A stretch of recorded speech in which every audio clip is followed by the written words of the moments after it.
All right, time for another recent gaming. I have here, as usual, 6 games that I've played quite recently. So let's talk about them. Start with PS4. Then I've got one PS3 game here, and then 4 PS5 games. So on the PS4, I played and platinumed, more about that in just a second, American Fugitive, which is a kind of an old school GTA style game. Not as directly from top down as the old GTA games, but kind of from the same, almost the same kind of an angle. So it's an open world sandbox game with some crime related storyline stuff going on, and you control this guy who escapes from prison, and then you just kind of wreak havoc in this small town, doing missions for different people and so on. It's pretty fun. Now, the problem with this game is that it has a game-breaking bug in it. It has a save file corruption bug in it. And I remember when I did a collection update a while back that had the precinct in it.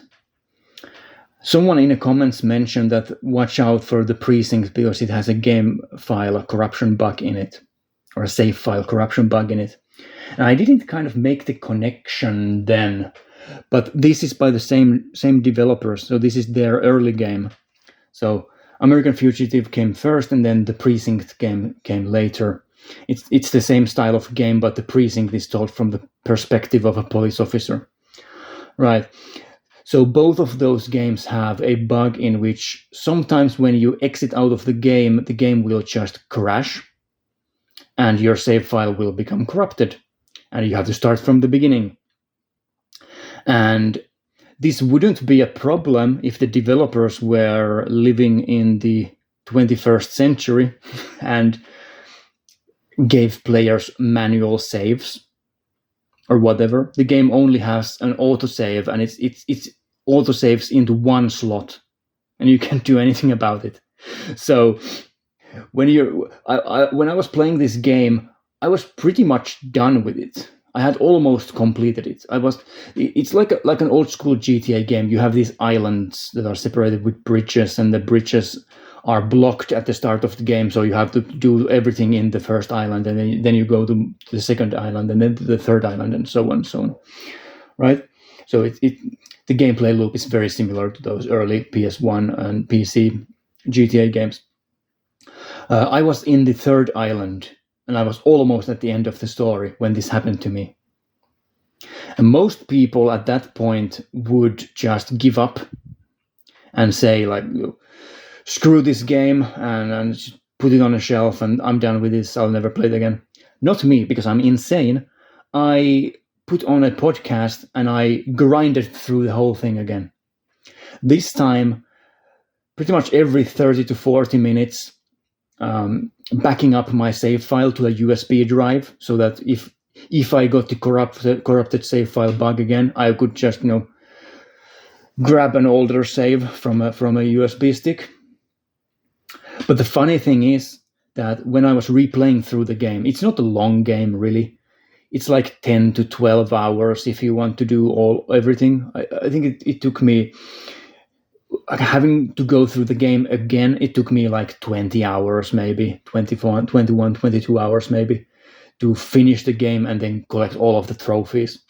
Because just to spite the game's developers, I decided that, I'm not going to be put down by this like buggy mess. I'm going to 100% finish it, and then I'll delete it, and I'm done with it forever. I'll never play it again. So that's what I did. But the funny thing is that while I was playing through the game again, the save file corruption bug didn't happen. And then when I finished the game and I collected all of the collectibles, and then I went to quit out of the game, then it crashed and my save file corrupted after I got the platinum trophy. So yeah, I really don't know what to make of this game because it is kind of fun. I did enjoy my time with it, but it also has a game breaking bug in it that is unforgivable. So how can I even rate this game? The actual basic gameplay loop of the game is kind of fun. Like it's a GTA game. You walk, you just drive around, walk around, run around this sandbox, and if you do crime, you get star, like a wanted rating. That's like from 1 star to 6 stars in this game. In GTA, it's 5 stars, but when you get to 6 stars, that's when the army goes after you and like tanks start firing like shells at you and stuff like this. And it's fun. It's basic fun. It's not great, but it's fun. It's fun enough. There's a gameplay loop here that's fun enough. Most of the game is you going around the sandbox and breaking into houses and looking for loot, and that's what most of the missions are as well for the story. You having to like drive from one side of the map to another side of the map, break into a house, find some jewelry or whatever, and bring it to another person who gave you the mission, like stuff like that. It does get old pretty fast, and once you learn how to do the house breaking, it's always the same. So if you have a lockpick, you can get into any house quietly, and you can rummage through the house. If there's someone in the house, you go into this kind of a almost like a dice roll mini game where you have to pick what weapon you use to intimidate them, and whether you want to like attack them or like tie them down with rope or whatever. And there are percentages for all of the actions and everything like that. So it's very dice rolly. But once you learn what the best weapons are, what the best items are, how to do it, you can always do it reliably without any problem. It becomes more of a hassle than like a fun part of the game, really. Also, it's really annoying that if you break into a house loudly, like break a window or whatever, it doesn't matter if there is someone around or not. You can be in the middle of nowhere. If you break a window, the police are immediately notified, and then you have like 20 to 60 seconds, like a time limit to what you're doing before the cops show up and you have to get out by that time. So the gameplay loop is all right, but it does get old pretty fast. But yeah, the story is also not really that interesting. The writing isn't really that great. The characters are kind of interesting. It's very obvious from early on, like what is going on in the story. It's quite generic, but yeah, I'm not playing a game like this for the story anyway, so who cares? Also on disc, there is the DLC, like an add-on pack, American Fugitive State of Emergency. It adds some challenge missions to the game and some new, I think, there's the NPC you can buy tanks from and stuff like that. So yeah, I thought the challenges were pretty fun actually to do, and also the racing missions. Some people don't like the racing missions at all. I did Google around a little bit, trying to figure out how to fix the save file corruption bug. Didn't find anything, but I did find a lot of people complaining about the driving controls in this game, which to be honest are pretty bad. One of the funny things about this game is that usually in GTA games, the police cars are some of the best cars in the game. They are really fast, really easy to control, really durable. But in this game, the police cars are awful. They handle so bad. Like, you cannot properly keep them under control, even when driving just on a like a regular driveway, like on a regular road. They're just constantly spinning out of control, and because of that, even the AI cannot control the police car. So it's really easy to get away from the cops because the police cars are so bad that you can just make them spin and just escape like it's nothing. So yeah, the controls are all over the place, but I didn't have much of a problem with them. I did finish all of the challenges and everything to get the platinum trophy. But yeah, like I would give American Fugitive a low 6 out of 10 if it wasn't buggy. But because of the bugs, I have to give it a 2 out of 10. Like it's unforgivable to have in the 2020s. You cannot have in your game a game-breaking save file corruption bug. I don't know why they never fixed it. There's probably some technical reason for it with their engine or whatever that it cannot be fixed easily. But then it's just a problem of basic game design. Why are you not allowing players to have manual save files? That must have been a decision they made very early on, or like an oversight in their development very early on, and just couldn't be fixed later. Maybe that's my best guess. But yeah, American Fugitive. I don't know. I'm kind of interested in playing the Precinct and seeing if it's better, although it also has the same game-breaking bug in it, so I have to be careful, but I'm still interested in playing that game, so I'll play it at some point. Right. Next up, for the PS3, I played through the Yakuza spin-off game, Dead Souls. Some people love it, some people hate it. I think it's one of the weakest Yakuza games I've played, and there are many reasons for that. Before I played this, I played Yakuza 4, I think earlier this year or late last year, I can't remember. And Yakuza 4 is by far my least favorite Yakuza game. It is so overly long and just full of filler, and it's just not very interesting and great. And this is basically Yakuza 4, but with zombies in it. So again, it's not great. Like Yakuza 4, you have 4 playable characters here. You have, again, Kiryu. You have, oh my gosh, can I remember the names of all these characters? Is that's like Akiyama, something like that. The guy with the dual pistols, the loan shark guy. And then there is Majima, Goro Majima. And then what is the name of this guy? This is from, if I remember correctly, that's the guy from Yakuza 2. What is his name? Like Gi something. It has a G in the name. I'm blanking on the name of it. Anyway, it's the 4th character, whatever. He's also the most badass character. He has a minigun for a hand, which is kind of cool. But yeah, you have 4 playable characters. You play like one by one.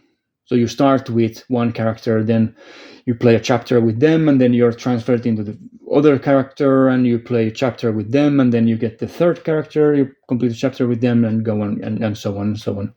And in the end, you can kind of freely pick between the different characters. But because of the structure of the game, it's really awkward to have this multiple character structure in the game, because it is a zombie game. So it takes place in Kamurocho, again, the same area where most of the Yakuza games take place, at least in part. It's the same neighborhood, again, with the Millennium Tower and the Bar Serena and the homeless camp and the children's park and all the places you know from previous Yakuza games. It's the same thing again, but with zombies. So there's a quarantine zone that keeps growing as the game goes forward. But because there are multiple characters, after you beat the game and you get the opportunity to change between the characters and do some of the side stuff that you didn't do. Like I didn't do nearly all of the side missions while I was playing through the main storyline. Because what I've learned about Yakuza games is that if you stop and do all of the side content before you continue with the main storyline, you are completely like ruining the pacing of the game for yourself. And I basically I don't even remember the names of the characters anymore. After I've done like baseball mini games and pool and karaoke and side missions for like 5 hours. I can't even remember the names of the characters or what happened in the main storyline. So I skipped a bunch of the side stuff to get forward with the main storyline faster. But after you finish the game and you can pick between the different characters freely, it always takes you back in time to that specific point in the story where the quarantine zone was when you finished with the character. So if you play as Kiryu, almost all of the town is a quarantine zone, and it's really tedious to get around from one place to another, because there are zombies everywhere, and you can only enter the quarantine zone from one place and then leave it from like a specific place. So there's lots of running around and just wasting time. But if you play as some of the earlier characters like Akiyama, Akayama, Arayama, whatever his name is, almost all of the town is zombie free. So it's really awkward to change between the characters because the town keeps changing with the characters. And it just doesn't really make much sense at the end of the game how you're doing it. And just overall, I didn't really like Yakuza Dead Souls that much. One of the main problems with the game, in addition to the structure being quite awkward and just not being that interesting, is that there is a high emphasis on ranged combat. So pistols, rifles, shotguns, and everything. And in Yakuza games, that's always the least interesting part in the combat for me. The controls are not good. Aiming, firing the weapons, it feels inaccurate. It feels clunky. It's not that great. And almost all of the combat in this game is the ranged combat. So it's the worst type of combat in a Yakuza game, but all of the combat is just that. There are some weapons that I did like. I like Kiryu has this anti-material sniper rifle that just blows zombies to bits with one shot. That's cool. I talked about the hand machine gun or hand minigun that this guy has, the blonde guy. And like Majima's shotguns are pretty fun. So there are some weapons in the game that are fun, but when you run out of bullets, which isn't often because you have a lot of bullets, using the pistols is a hassle. In some parts of the story, you are forced to play. For example, at the start of Kiryu's storyline, you only have a pistol and you only have a melee combat, and it's really slow and boring at times, unfortunately. Other negatives, like Yakuza 4, which this is basically a spin-off, like this is from the same era as Yakuza 4. There is so much bloat and filler in the game, it's ridiculous. And also, like, if you've played Yakuza 0 and Kiwami 1 and 2, like this is not that style of game. This is so archaic, so old. It hasn't really aged that well. Like this is like playing a completely different series than the newer Yakuza games. It's just not that fun, to be honest, unfortunately. And I was expecting this to be a bit shorter because it is a spin-off game. Yakuza games are usually if you just run through the main storyline, it can still be like 20 to 30 hours. And then you do all the side stuff and it's like double that. And if you want to go for the platinum trophies, which I never have gone for because they are awful in these games, just waste of time. It can take like 80 hours, 100 hours to platinum this. And I was expecting this would be a bit shorter because it is a spin-off, but it's not shorter. Like it's the length of a mainline Yakuza game. So it took me over 20 hours doing most of the side stuff. Like I think I did like 45 out of 60 side missions in the game, and then the main storyline. And also I did the basic stuff. Like I did the karaoke songs. I played some table tennis. I played some pool. I played some bowling and stuff like that. Like you always do in Yakuza games. Like that's fun stuff. But yeah, it took me like 20 to 30 hours to beat the game that way. And this is the first time I have shelved a Yakuza game without finishing all of the side missions, because they are really annoying in this game, because you have to keep changing between the characters, and it's not even obvious sometimes where you can get some of the side missions. You have to be in a certain place. You have to talk to a certain NPC who isn't even marked on the map and stuff like that. It's not player friendly. Like these PS3 era Yakuza games are not player friendly. They are not fun for the most part. And if you go to these after playing the modern Yakuza games, you are going to be horrified by how clunky and just out of touch with modern quality of life design they are. It's a drag. It's really a drag. I wish that game would get a remaster at some point. Maybe add some quality of life improvements to it. It could be a really fun game, really, because I think the zombie storyline itself is kind of funny. And there's some really nice comedy there, especially with the ending with Goro. I don't want to spoil it, but there's this early on in Goro Majima's storyline. He kind of gets bit by a zombie, but then he isn't turned into a zombie, but he also has red eyes. And there's the kind of this awkward tension between, is he going to turn into a zombie or not? And then in the end, it's revealed what actually happened to him and stuff like that. It's kind of funny. So there is the typical Yakuza comedy elements there that are always entertaining. So yeah, I do appreciate Yakuza Dead Souls to a degree, but not really that much. It's by far one of the weaker Yakuza games. I do like it more than Yakuza 4 just because I like zombie games and it's very novel in that way. When it came out on the PS3, that was the era when there were just millions of zombie games out there. So people were kind of groaning and moaning when this was announced. I remember that distinctly. But now, like, zombies aren't really that mainstream anymore, I don't think. So like going into the game now, it didn't bother me at all. Right. Moving on to the third game, actually. No, not the second, the third game.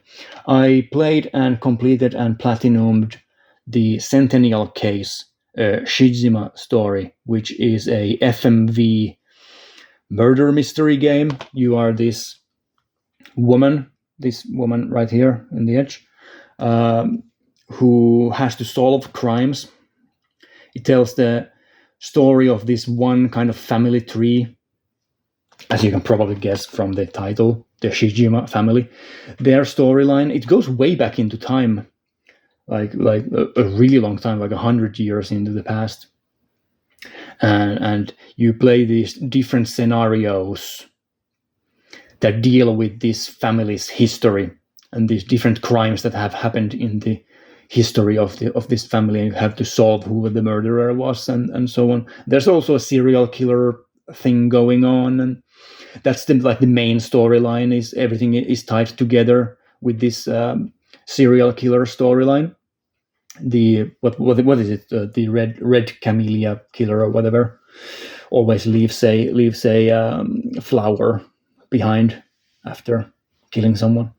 Yeah, and it's an FMV game, so all the graphics are acted, live action scenes. It's kind of interesting, and then you have this. As you can see there on the back cover, you have this view when you're solving crimes. You have these clues, and you have to like put them into the correct slots to get some narration. And when you put enough clues into enough correct slots, you get hypotheses. So kind of like logical conclusions from the clues.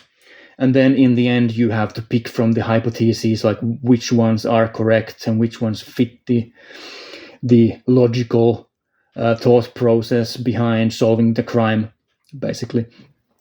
The gameplay itself is not as deep as I would have hoped for. They are quite easy, the murder cases. This is not like Danganronpa. I think Danganronpa is much more interesting in a sense. It is a close comparison, because in both of these games you have multiple suspects, and then in the end all the suspects are in, or the suspects, whatever, however want to pronounce it, they are all in the same room, and you kind of have to pick who you accuse of the murder and then beat them with your like overwhelming logical thinking. You have to overwhelm the opponents and stuff like that, but they don't really go that far with the thing here as they do in a Danganronpa or in a like Ace Attorney game or something like that. So the gameplay itself was a bit disappointing. The cases themselves, they're kind of fun. They are campy and cheesy. The actors are also really campy and cheesy. Some of the actors are awful, especially the main actress, that this woman, she cannot act half the time. Like, she is really, really bad. to the point where it annoyed me very, very early on. It started to annoy me, and it annoyed me throughout the game. But then there are some really, really good actors as well, like the old woman who's like this housekeeper, and stuff like that. One of the things that I found interesting about the game, that I don't know if it's a positive or a negative, is that throughout the game you have these actors, and they are the same actors in all of the murder cases throughout times. Like, they are playing different characters, the same actors, and that is purposefully used by the developers to confuse you, because like you play 5 chapters, and then the 6th is the final one. So you play 5 chapters, which are all in different places in different times, but there are always the same actors present playing different characters. So it can be kind of confusing and disorienting trying to figure out who the people even are or remember them. I never remember names in games like this. I can never remember names. So I remember people by their faces.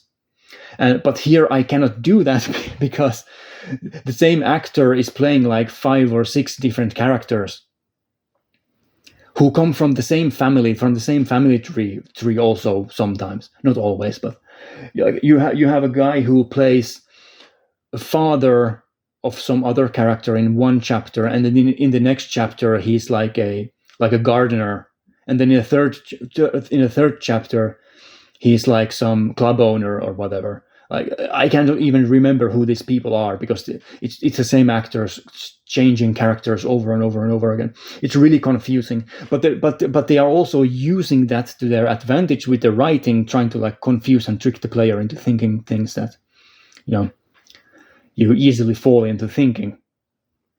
And in the end, the whole storyline, it kind of comes together and it kind of makes sense, but it's also a bit disappointing. I don't want to spoil anything about the storyline, but who the serial killer is, which is revealed at some point, is kind of a disappointment for me. It's also really obvious. But the logic, I was interested in seeing the logical kind of thinking to why that person is the killer. And the developers kind of just pulled it out of their asses, like for real. Like the logical thinking, it is there in the final chapter when you have to do the final. This is who the killer is, and this is the evidence, and this is the evidence from this case and from this case, and these connect together. It makes sense, but it's also kind of like really contrived. Yeah, it's a bit of a disappointment. I did enjoy the game. I thought it was pretty fun. It's definitely one of the better FMV games. There are many more like FMV games out there that are much worse than this, and it's also very like seemingly kind of a high budget production as well. Like the live action video is very high quality, and there's lots of footage in the game. So it took me around 10. Did it take me more than 10 hours to beat it? Probably around that time, like 8 to 12 hours. I did have to go back, and I was missing from the platinum trophy. I was missing. There are these clues that you have to click, like press a button when they appear on the screen. I was missing one of those. I had missed one of them. And there is no indication like which chapter you missed one in, so I had to kind of replay a bit of it. So it took me like an hour and a half to get the final trophy. I think it was in chapter 2 or 3 where I had just one prompt that I had, for some reason, hadn't pressed. So it was a bit annoying, but yeah.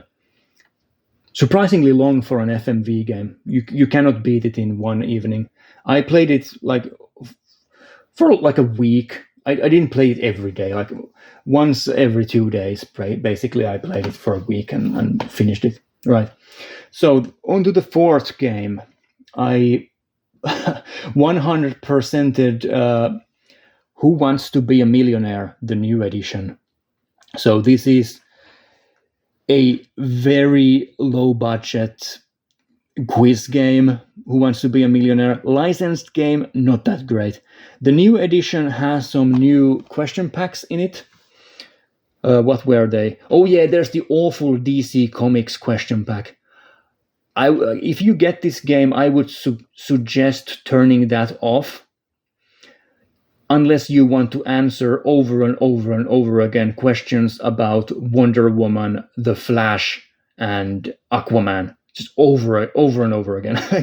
They added so many questions related to these characters, and I don't know anything about the characters. It was really annoying. So I just at some point I just turned the pack off, and I had a much better time with the game. They also added a question back for, I think, Olympic Games. Really annoying questions, like lots of years and like specific numbers. Really like bad questions, in my opinion.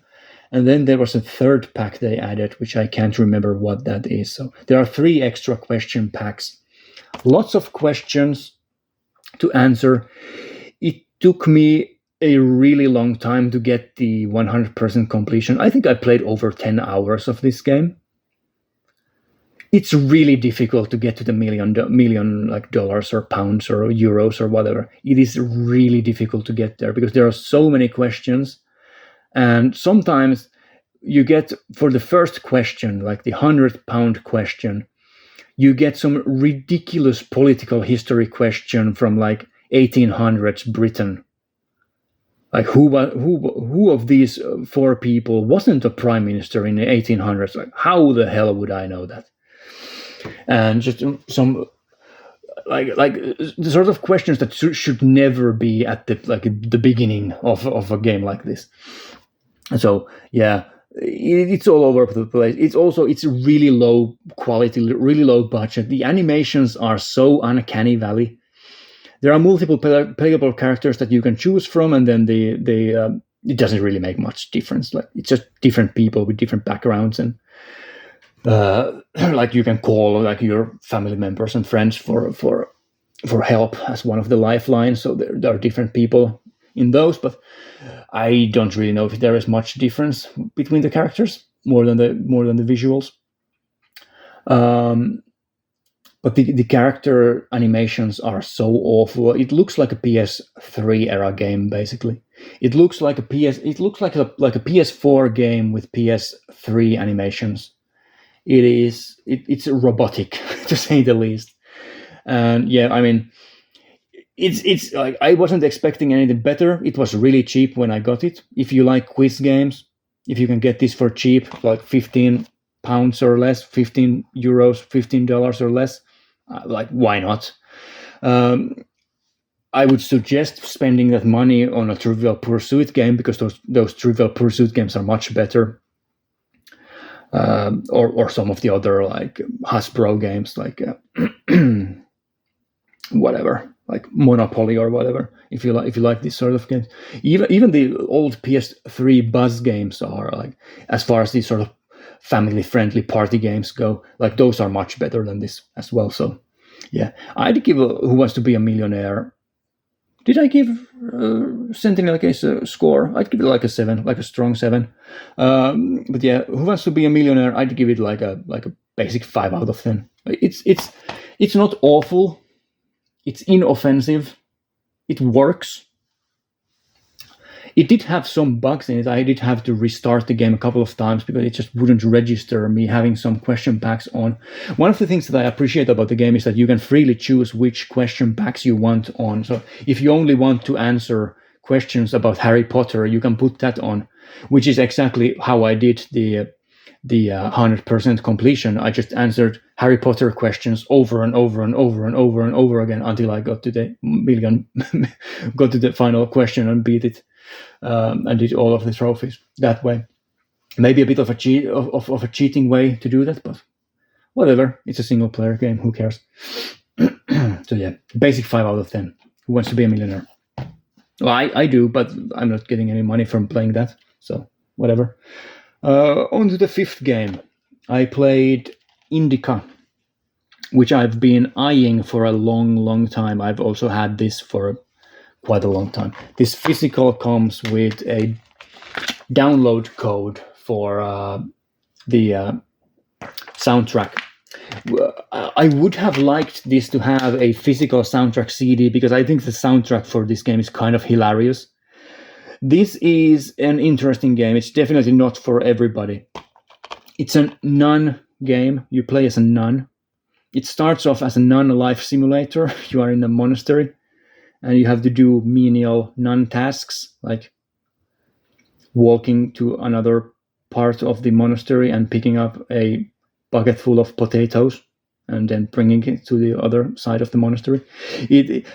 I appreciate what the developers are doing with this game because it is purposefully really dull and annoying at the beginning. And then it picks up. It becomes more approachable, right? Right, and then in the end they go back to the really annoying, boring stuff. So I thought the game was really just funny and hilarious. I was laughing out loud during the game in multiple sections. It is a very bizarre and surreal game. The cover art is really striking as well, but I think it gives a good idea of what you're getting into. Like this is not a normal video game. Yeah, so you play as this nun, and the first 15 to 20 minutes of the game are incredibly boring and dull. And probably by that point, most regular gamer, like if you just stumble upon this game because it has got some really good reviews, if you just stumble upon this game and turn it on, like you're a guy who likes Call of Duty and Battlefield and you play Madden and you think Spider-Man is the greatest franchise ever in PlayStation history. If you put on this game, like you're going to hate it. You're going to absolutely hate it, right? And then it turns after you do the potato work and you fill a bucket full of water and walk it to. Like you have to go to a well to get bucketfuls of water. You have to do it 5 times. You have to. It takes like 10 minutes to do it, and then you fill this large bucket of water with smaller bucketfuls of water, and then a nun just comes by and just kicks it to the ground and spills all of the water. Like after that point. At that point, I was just dying with laughter. But after that point, the game does pick up. It kind of it reminded me in terms of its structure. It reminded me of Andrei Tarkovsky's Ivan's Childhood, the movie, the about Second World War, where you have just this person who is wandering around through this really odd version of like this game takes place in, I think this is Russia, right? Probably. Yeah, it's an alternative Russia at the turn of the 19th century. XIX century. That's the 1900s. I'm not actually. My Roman numerals are not. I can't do them like off the top of my head right now. But yeah, it takes place in Russia, and it's like Ivan's Childhood, where you just have this character who is roaming around these villages and everything is just off and weird. Like in Ivan's Childhood, you have there's this famous scene with the person whose house has been destroyed in the war. There's just a door and he is there in the house. There isn't walls or a roof or even a floor. It's just a door, and he's there like in the house, like pretending that like it's still standing. And someone comes to the door, and he like answers the door, even though there aren't any walls around. Like that sort of feel, this very absurdist, almost surreal feel to it, like really dark and sad, but also like dark comedy. It's the feel that this game goes for. So you're just wandering around and you have weird stuff happening. There are giant dogs that attack you, like massive dogs, like the size of a building, attacking you. You have to run away from them. And there's a river that you have to cross. There's a giant pig at the river for some reason, and you have a devil in your head, like talking to you constantly. Like you're a nun, and there's this devil character that constantly talking to you, narrating what is going on. You can pray and kind of change the world into this weird other world that you do puzzles in. You have to do platforming puzzles, like shifting through these different worlds. There's a side character who is like a convict, escaped convict, whose arm falls off at one point of the story. And you at one point you are driving around on this mechanical bicycle, and there's a guy chasing you, just running after you. The bike is so slow that the guy is just running after you on foot for like minutes, shooting this awful old Russian rifle that cannot hit anything. And it's a hilarious game. It's hilarious. It's definitely a unique experience. I haven't played anything like this before, and that's saying something, because I've played hundreds and hundreds and hundreds of games. I always appreciate it when I run into something that is really weird but also compelling, and that plays well. I think the game plays well. There are some puzzles in the game that aren't explained at all. It took me a while to figure out how they were done, but they are really short. There isn't that much gameplay really in the game, other than you walking around doing nun stuff and occasionally running away from a giant dog, and then do some puzzles. But it's an interesting world. It has interesting atmosphere, and like I alluded to earlier in the video, I would have liked the soundtrack CD to be physical, because the soundtrack to this game is also really interesting.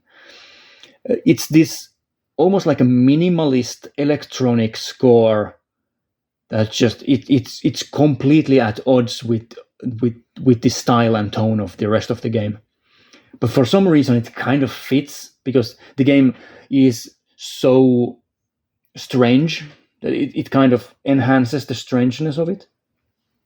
There's a scene very early on in a game where one of the other nuns in the monastery, one of these old ladies, opens her mouth, and there's another human being like inside his mouth, and then there's this weird electronic music playing in the background. It's something. It's definitely something. It's a short game. It's a cheap game. It's like 4 hours, maybe 5 hours if you want to go for all of the trophies. I did get the platinum trophy for this one as well. It's a good time. It also has some the graphical style changes throughout the game.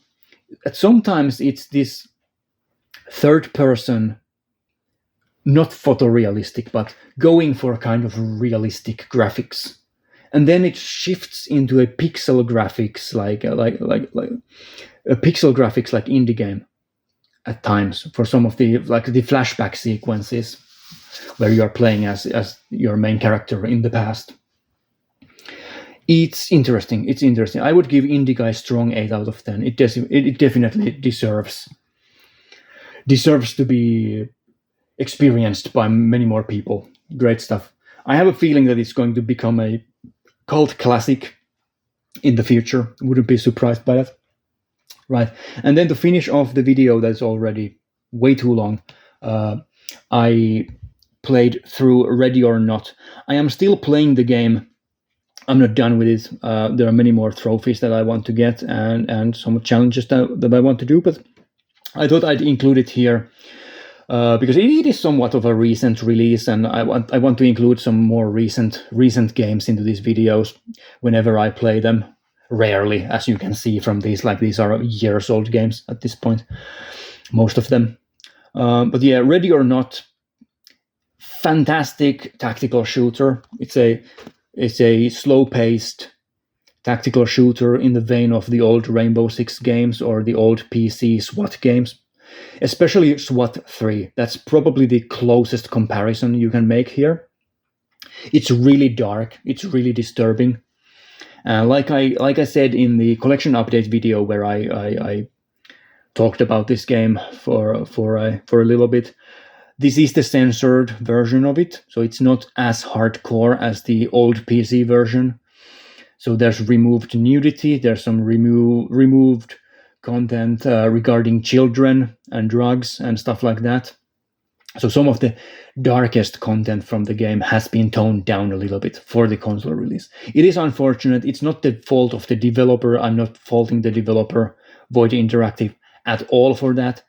It's PEGI, it's ESRB, it's the rating companies who are just all over the place with their judgments.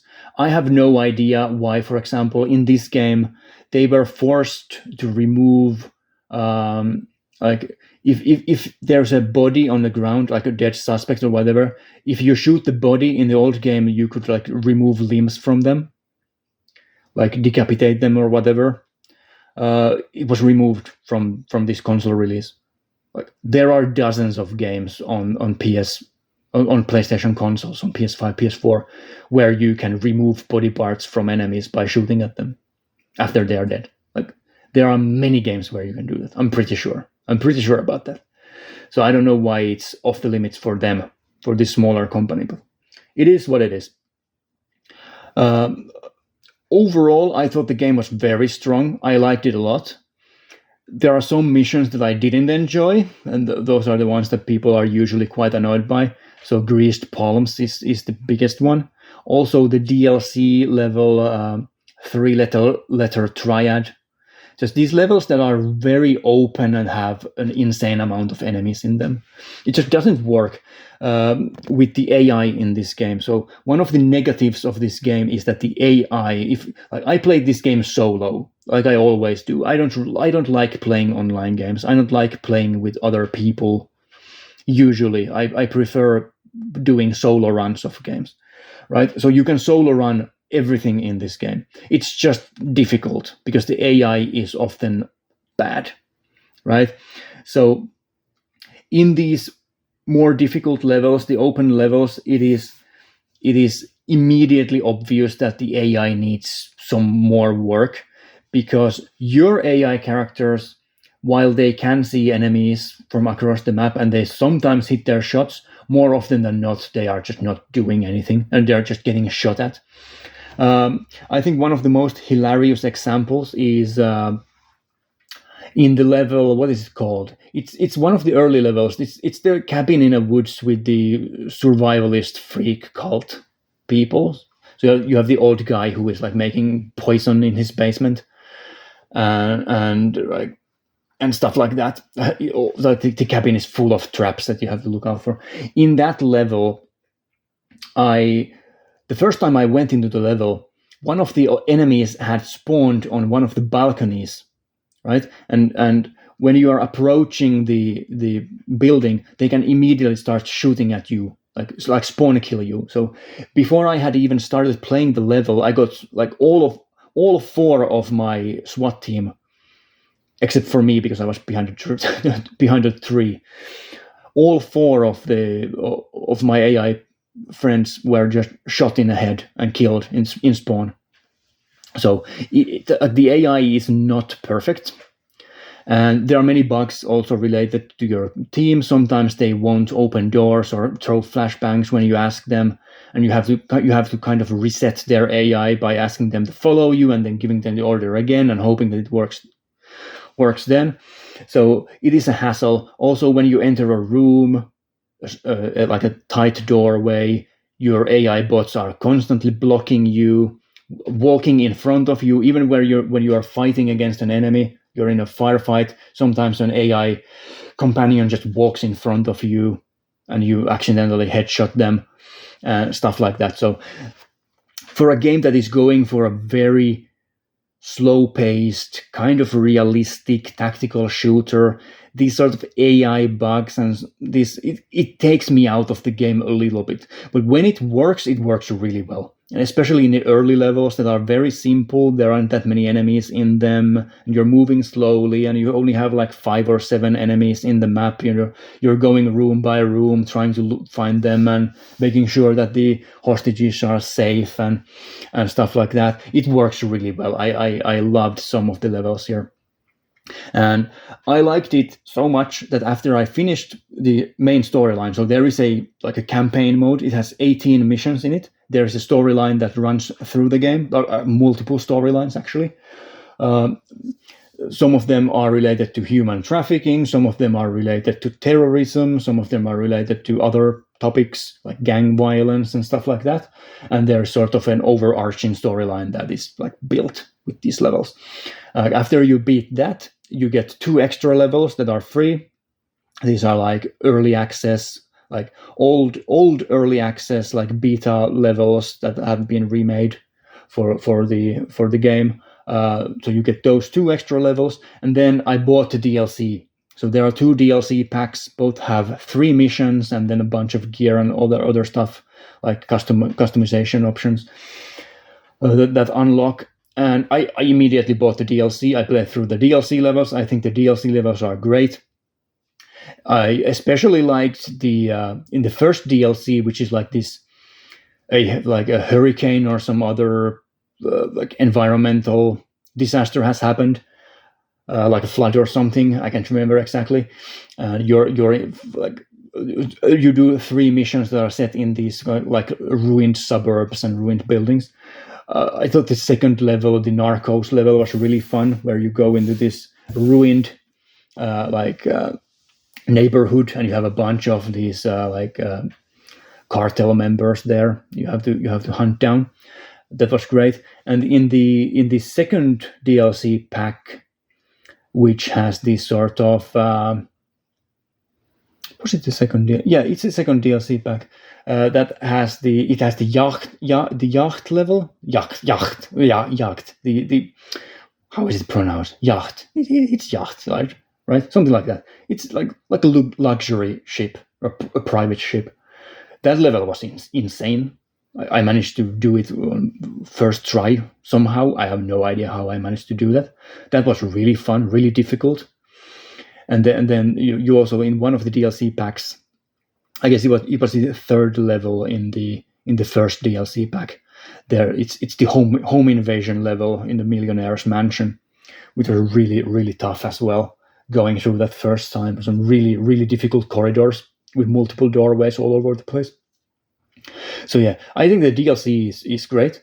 Also, there's a deal with the DLC. Like, I'm not sponsored by the developers, so you can do whatever you want. But I bought the DLC pack where you got the first 2 DLCs, and then kind of pre-ordered the third one that is still not coming. It hasn't been released yet. It's still coming. I think it's like 2026 when it will come out. So for $20, 2 DLC packs, 6 great maps, and then the future third DLC pack as well for the same price. I think that's a pretty good deal. And this developer definitely deserves all of my money. I really, really like this experience. The gameplay is deep. There is a lot of variety with the weapons. You have all kinds of assault rifles, pistols, shotguns. They kind of play differently, but there isn't really an obviously overpowered, like this is the best weapon in a game deal. So you can kind of pick whatever you want. I played most of the game with the MCX assault rifle. I used a different assault rifle at first, but it wasn't accurate enough for me, so I switched to the MCX, or is it MXC, something like that. 3 letters. It's the assault rifle that many people use in the game. It's really good. And you also have non-violent, or like non-lethal, it's still violent, but non-lethal options like beanbag shotguns and pepper ball like guns and stuff like that. It's really in depth.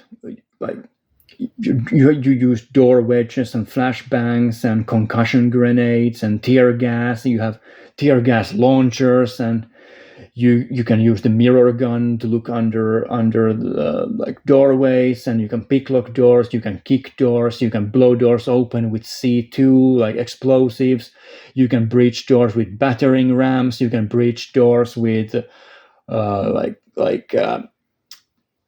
what are those, like breaching shotguns specifically designed for that. You can like do so many different things in this game. It's really fun. It's really in depth. Lots of customization, like for the different armors, and you can put tattoos on your character and different watches, and choose the shirts and the the pants and everything. It's fun. It's fun. It's really good. Like in terms of production value, this game reminds me a lot of, just to say one last thing before I go off. It reminds me a lot of the RoboCop game that was released a couple of years ago for the PS5, RoboCop Rogue City. It reminds me a lot of that. Like in between missions, you are in this police station that you can kind of explore. There are different rooms and stuff that unlock as you progress through the story. So there's like a bunch of NPC characters talking, and you can go to the evidence room and look at the different evidence that you have gathered throughout the missions and stuff like that. So that reminded me a lot of the RoboCop game. It's this double A quality that I like a lot. I like double A games a lot.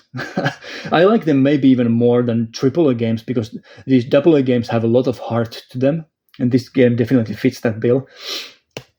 So yeah, it's not in terms of production value, it's not the best. Like NPCs, like when you're walking around the police station, NPCs are just standing there like in a PS2 game, like on or in an old PC game. But for me, that's nostalgic. I like it a lot. So yeah, I would give Ready or Not a highest of the high eights. I cannot give it a 9 out of 10 because it is buggy, and that kind of forces me to lower the grade. But if they patch out some of the bugs and work a little bit on the AI, release the third DLC map pack, and if that's great, I could give myself like changing my assessment from an 8 to a 9. But yeah, it's really good. I really enjoyed it. If you like Rainbow Six, the old Rainbow Six games, or SWAT 3, like you will love Ready or Not. You will love. I cannot see how you wouldn't love it.